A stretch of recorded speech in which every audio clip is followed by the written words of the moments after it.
It certainly wasn't pretty to start for West Virginia on Wednesday night in Lubbock, Texas, but they dialed it in late in the first half and finished the game in the second half, beating Texas Tech 76-61.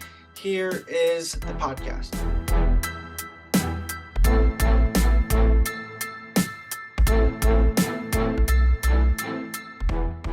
What's going on, everybody? Wesley Shoemaker back with you today with the Blue Gold Sports podcast. A long streak broken, a lot to talk about, and a second Big 12 win on the year for West Virginia as they beat Texas Tech 76-61 in Lubbock on Wednesday night. It was a game for the Mountaineers which started out awful. It was probably the worst start you could have. In the first 5:09 on Saturday, the Mountaineers looked just dead. They looked like they didn't get off the bus.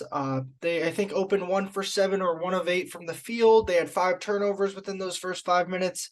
And Huggins took his entire starting 5 out as a result. They were trailing 10-2, and he put a whole new lineup in, a lineup that included Mo Wagee, Josiah Harris, which we'll get to in a second. It also included Joe Toussaint, who had a huge night, Seth Wilson, who had a huge night, and then Kobe Johnson as well. So Mo Wagee quickly picked up a foul. In came James Okonkwo, and James, then that 5 really kind of carried West Virginia to this victory. So trailing 10-2, obviously, but then the defense started to step up, and then West Virginia kind of took advantage of Texas Tech's mistakes. Texas Tech got called for a technical foul in the first half, and then Eric Stevenson was able to convert 4 free throws to take their first lead of the game, and then kind of back and forth before West Virginia took a 33-28 lead into the locker room. Then in the second half, Texas Tech came out. They came out swinging again. Okonkwo was huge early on, and then throughout the second half, Mountaineers led 55-47, but Tech would get back in it. But every time Tech would get back in it, that bad man Seth Wilson had an answer with a 3-ball. He hit 5. We'll get into him as well moving forward. But Mountaineers led by 1, led by 2, led by 3, and then a huge Seth Wilson 3 put the lead to 4. Texas Tech then cut it back to 2, and then Eric Stevenson hit a 3. Seth Wilson then hit a 3. Then Texas Tech responded with a 3 of their own, and then Eric Stevenson hit a 3. And from that point on, with 9:43 to play, it was all Mountaineers as they then cruised late to a 15-point victory. Let's first talk about the streak that was broken. West Virginia was on a 12-game Big 12 road losing streak. Last time they had won a Big 12 game was February 23rd, 2021 at TCU. However, that was, as we all know, the COVID year, so there were not full crowds. There was only 1,877 people there that day. Next game they won in front of a full crowd was at Iowa State 1,058 days ago. I think it was March 3rd, 2020. That crowd had 13,870. So it's a sigh of relief for a team that was struggling. There were almost 12,000 people in the building last night, according to Tech folks. So it was a win West Virginia needed in the worst way, and it was the 2 teams at the bottom of the Big 12 battling it out. And I think West Virginia proved to themselves, proved to everyone that they are not the worst team in the Big 12. Huggins has been saying that, and they are certainly not the worst team in this league. West Virginia did kind of get helped out. Fardaz Amack, I apologize for getting his name incorrect. Amack, he was out. He didn't play. He's a versatile big man up front. He's only played in 3 games this season for the Red Raiders. And then Pop Isaacs, he unfortunately got hurt in the second half for Tech and did not return after his injury. But nonetheless, West Virginia picked up the 15-point win, broke a long streak. And how did they do it, you might ask? Well, it was the bench. The message was sent by Huggins early on that he's not going to just have his starters keep just putting bad shots, bad decisions, turnovers here, throwing the ball out of bounds. 2 of their first 5 possessions, the Mountaineers just threw the ball out of bounds. It wasn't even like Texas Tech did anything. They just threw it out of bounds. So sure enough, they figured it out. Huggins just said our starters didn't have any pop to them. They're guys that have played the majority of the minutes up until now, and they were dragging a little bit. And the bench was really, really good. Let's start with Seth Wilson. Seth Wilson, 5 of 12 from the field. 11 of those 12 shots were from beyond the arc, from 3-point range. And it was the first time a Mountaineer had made, at least 5 3-pointers in a game since Taz Sherman did it on January 31st of last season. He made 6 that night, and Seth made 5. All 15 of Seth's points, a career high, by the way, came from 3-pointers. And then add Joe Toussaint, who had 22 points of his own, a career high for him as well. He got 12 of his points at the free throw line. He was really good from the line, 12-14. We've been searching for that from him. Moving on, James Okonkwo. He was really, really good, and I don't think his stats on the box score point-wise really encapsulate what he did and the impact he had. 5 points, 10 rebounds. That's a big number. 2 blocks. And that block he had in the second half was a game-sealing block. He goes up 2 hands, Sagaba Konate-esque, and just grabs it. Daniel Bacho tried to dunk, and I think most people thought it was going to be a surefire dunk. Sure enough,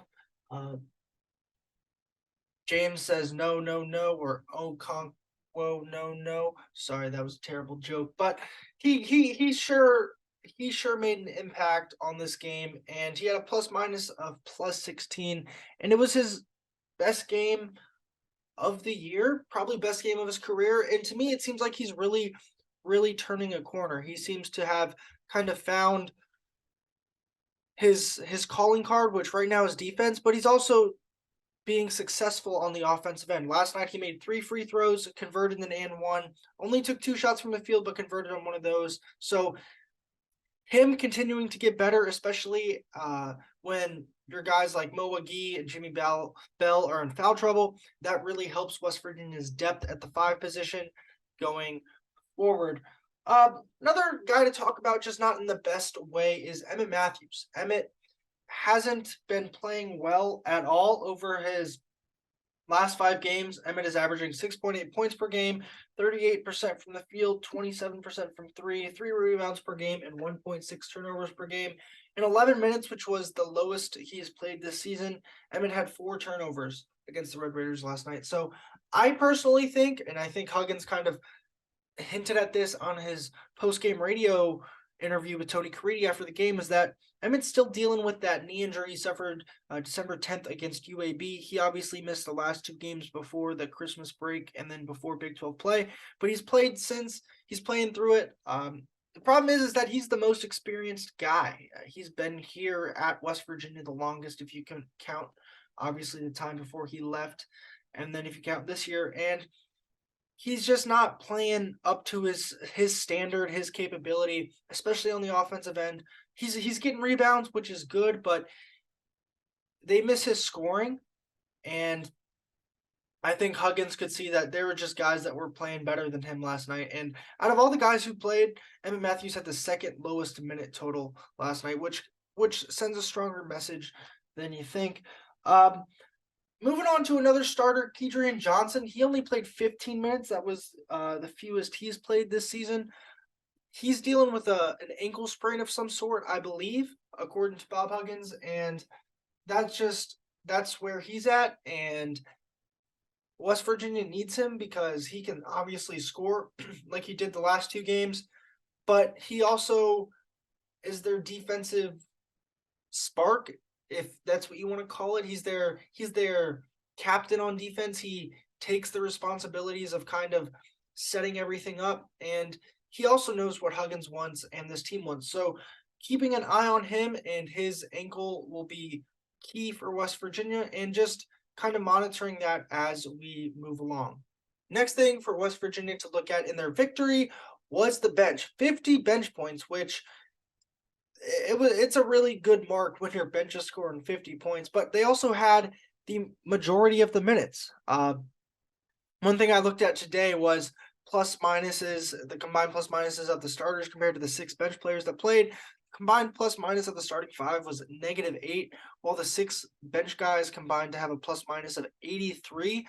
Averaging that out, each guy had 13.8 point impact from the bench and a negative 1.6 point impact for the starters. And if it wasn't for Eric Stevenson going 9 for 11 at the line and having a plus minus of plus 12, the starters probably have a number that's much lower than that. And while we're on Stevenson, there's been obviously a lot of talk about how he has probably been in his own head, probably is trying to not overdo it, not overstep ever since the incident at Oklahoma State, but he just hasn't shot well from the field. And you see all these shots that look good, they're on the right line and they just rim out. So hopefully he's continuing to get closer and closer and closer, but he's, I think, starting to realize that he doesn't have to do it all on scoring. Last night, 9 of his 16 points came at the free throw line. He only missed 2 free throws. He went 3 of 12 from the field, 1 of 7 from 3, which obviously is not desirable, but he also had 10 rebounds, 4 assists, and a steal. So he did turn the ball over 3 times, but you're going to get that with Eric. And he's, I think, starting to realize how he can impact the game in different ways. He had a beautiful pass to, I think it was Mo Wagi, who then had a slam dunk over Bacho. I think it was Wagi. It might have been James. It was one of those 2 guys, but I'm pretty sure it was Wagi. Either way, Eric's starting to play better and better and better in a role that's not just scoring.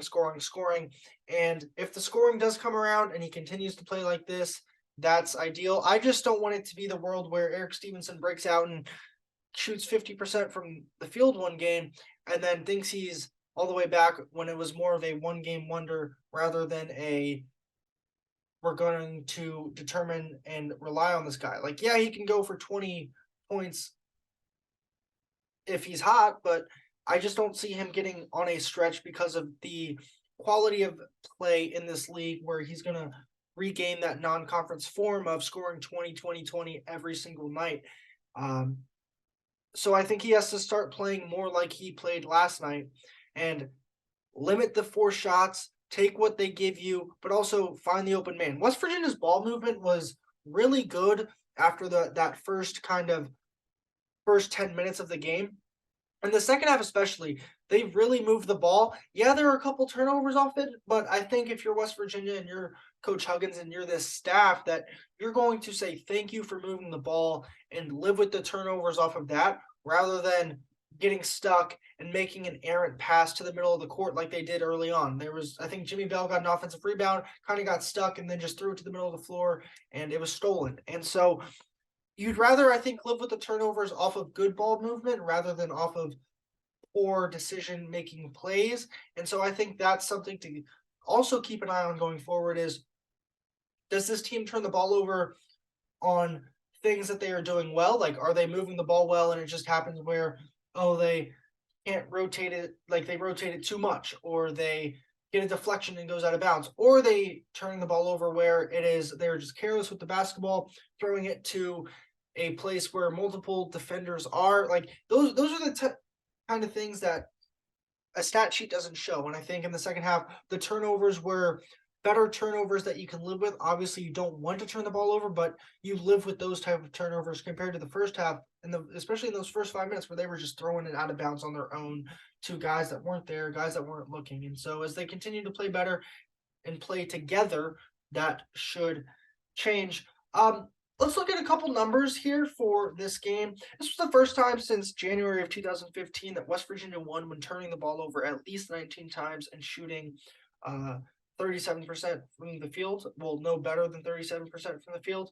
That has happened 25 times since 1979. Mountaineers are 6-19 in those games. Minutes. James 22, the most this year. Kobe had 18, which is the second most this year. Josiah Harris 7 minutes, most he's had in Big 12 play. First time he's played since the Kansas game in about 20 days.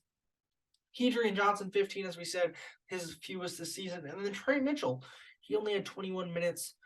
He had a plus minus of +1, and it was the second fewest minutes he has played in games that he has started this season. So the starting 5 was beat up and the bench bailed him out.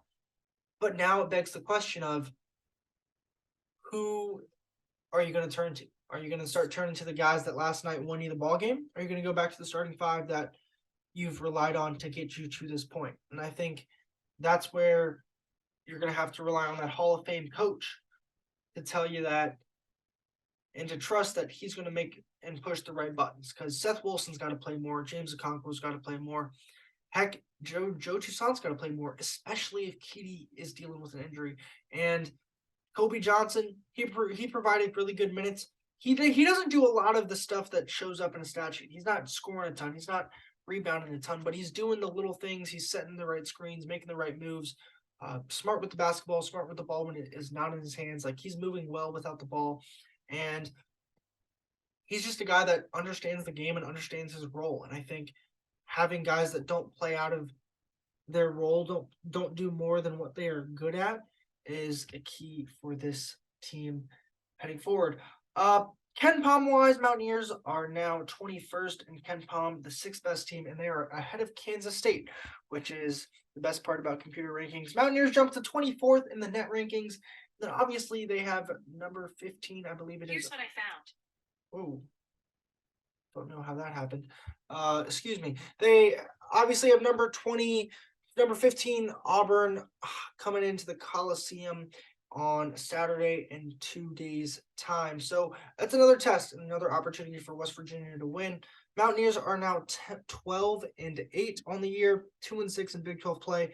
But obviously we have a long month ahead of us. Quick turnaround in a quick week. You're going from Texas last night to Morgantown to play Saturday, and then hopping on a flight for a Tuesday tip-off against TCU in Texas. So a lot of cross-country travel, a lot of different areas this team proved last night that they can play it. And as we've said all year, it's not a matter of if they do it once, is can they do it twice, 3 times, 4 times, and can you start to get this consistency that West Virginia fans have been dying to see all year. So Mountaineers win, beat Texas Tech. I will be back with you with a podcast, possibly after Auburn, if not after Auburn, for TCU. Big win for the Mountaineers, 76-61 win over Texas Tech, and it was much needed, and the Mountaineers are hopefully turning a page. 2 of their last 3 games they've won, 1 on the road, broke a long streak, and that is the podcast. So thank you for listening. I'm Wesley Shoemaker, host of the Blue Gold Sports Podcast.